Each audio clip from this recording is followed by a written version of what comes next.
বন্ধুরা, বুলেট সরোজিনীতে দেখা গিয়েছে যে অরো রণকে বলে, দা ভাই, দা ভাই, আমার কথাটা শোন। তুই যেটা ভাবছিস সেটা না। আমার ভালোবাসাটা ছিল একপাক্ষিক। মানে সরোজিনী কোনোদিনই আমাকে বলেনি যে সে আমাকে ভালোবাসে। সরোজিনী তোকে ভালোবাসে দা ভাই। তুই বুঝতে পারছিস না? তাই যদি না হতো তাহলে সে কোনো দিন সারা রাত গেস্ট হাউসের বাইরে বসে থাকতে পারতো তোর জন্য?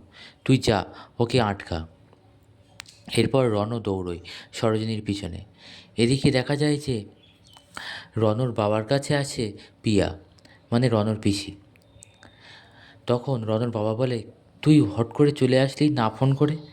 তখন পিয়া বলে, দাদা, কিচ্ছু করার ছিল না। ওদিকে খুবই একটা সাংঘাতিক ঘটনা ঘটে গেছে, যেটা তুই জানলে খুব অবাক হয়ে যাবি। তখন রণর বাবা বলে, কি হয়েছে? রাগিনী আবার কি করেছে? তখন পিয়া বলে, রাগিনী না, সরোজিনী। তখন রণের বাবা তো অবাক হয়, বলে, সরোজিনী? সরোজিনী কী করলো? তখন পিয়া সমস্ত ঘটনা খুলে বলে। বলে সরোজিনীর সাথে অরোর আগে নাকি সম্পর্ক ছিল। এরপর সেটা রণও জানতে পেরে বাড়ি থেকে চলে যায়। তবে আমি মনে করি এতে ওদের কারোরই দোষ নেই, সবাই পরিস্থিতির শিকার। এরপর রণর বাবার মনে পড়ে সরোজিনীর বিয়ের আগের ঘটনার কথা। তখন মনে মনে নিজেকেই দায়ী করে। বলে, আমার খুব বড় ভুল হয়ে গেছে। আমি ভাবিনি যে এরকম দিন আসবে আর এরকমটা হতে পারে। সব সমস্যার মূলে যখন আমি, তাই সমাধান আমিই করব, এটা মনে মনে বলে। এরপর প্রিয়াকে বলে, এক কাজ কর, তুই বাড়ি চলে যা। এরপর দেখা যায় রণর বাবা গাড়ি নিয়ে বেরিয়ে পড়ে রাস্তায়। এদিকে সরোজিনীও রাস্তায় হাঁটতে থাকে আনমনাভাবে। তারপর দেখা যায় রণর বাবার গাড়িতেই ধাক্কা লাগে সরোজিনীর। এরপর রণর বাবা বেরিয়ে সরোজিনীকে ডাকে, বলে, সরোজিনী। তখন সরোজিনী অজ্ঞান হয়ে যায়। তখন রণর বাবা ভাবে, এভাবে সরোজিনীকে তো ফেলে রাখা যাবে না। তারপর সরোজিনীকে গাড়ি করে নিয়ে যায়। আর এদিকে রণ আর অরো দুজনেই খুঁজতে খুঁজতে সেখানে আসে।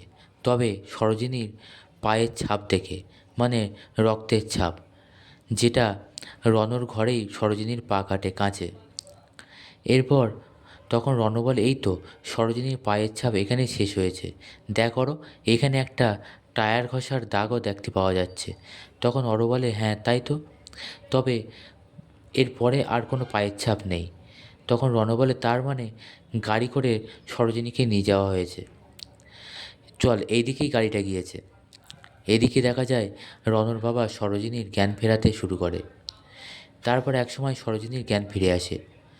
তখন সরোজিনী বলে, খুব চেনা চেনা লাগছে, কে এই মানুষটা?" তখন বলে, আপনি কে?" তখন রণর বাবা পরিচয় দেয়। বলে, আমি জ্যোতিপ্রিয় চ্যাটার্জি, আমি রণদেব চ্যাটার্জির বাবা এবং তোমার স্যার।